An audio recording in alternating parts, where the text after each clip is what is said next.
प्रधानमंत्री नरेंद्र मोदी 2 दिनों के दौरे पर चीन पहुंचने वाले हैं। 31 अगस्त और 1 सितंबर वो तारीखें हैं जिन पर अब दुनिया की नजर होगी।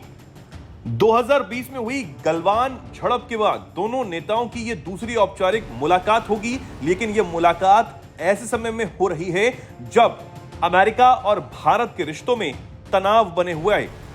ऐसे में चीन से जो प्रतिक्रियाएं प्रधानमंत्री नरेंद्र मोदी के इस दौरे को लेकर आ रही हैं, वो भी जानना बेहद जरूरी हो जाता है, क्योंकि कोई इस यात्रा को बेहद महत्वपूर्ण बता रहा है तो कोई ये कह रहा है कि भारत खुद को गिरा पा रहा है, इसलिए वो चीन की तरफ देखने पर मजबूर है।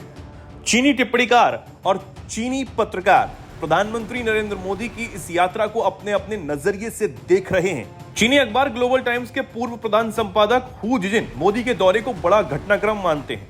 उनका यह कहना है कि इस यात्रा के प्रभाव क्षेत्र से परे होंगे, क्योंकि दोनों पक्ष संबंध सामान्य बनाने की इच्छा का संकेत दे रहे हैं।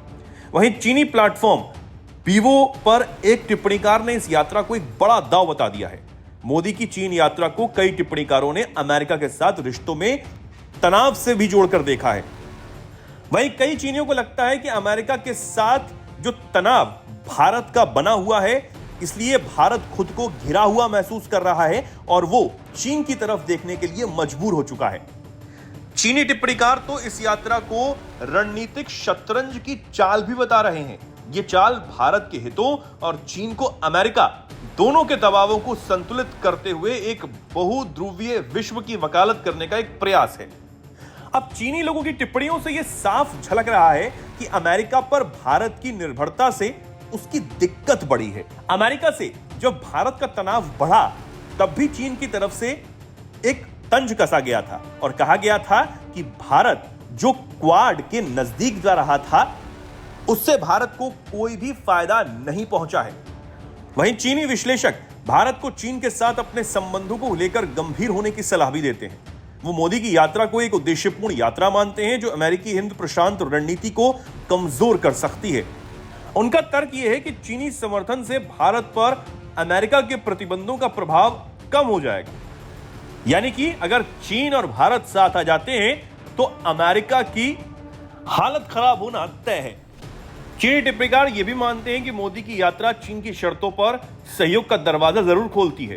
टैरिफ और जो अंतर्राष्ट्रीय दबाव भारत पर बना हुआ है, उसके वजह से भारत को चीन के करीब लाया जा सकता है, लेकिन चीन की नजर में यह वास्तविक विश्वास को विकसित होने में अभी समय लगेगा। वहीं चीन ग्लोबल साउथ प्रोजेक्ट के प्रधान संपादक एरिक ओलेंडर ने रॉयटर्स को दिए अपने बयान में यह कहा कि यह शिखर सम्मेलन दिखावे के बारे में है, वास्तव में शक्तिशाली दिखावे के बारे में।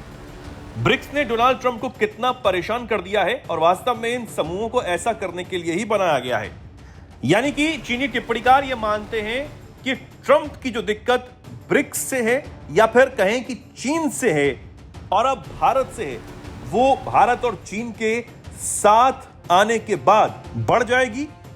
लेकिन भारत और चीन अगर मजबूती से साथ आते हैं तो ट्रंप को और अमेरिका को करारा झटका यही होगा।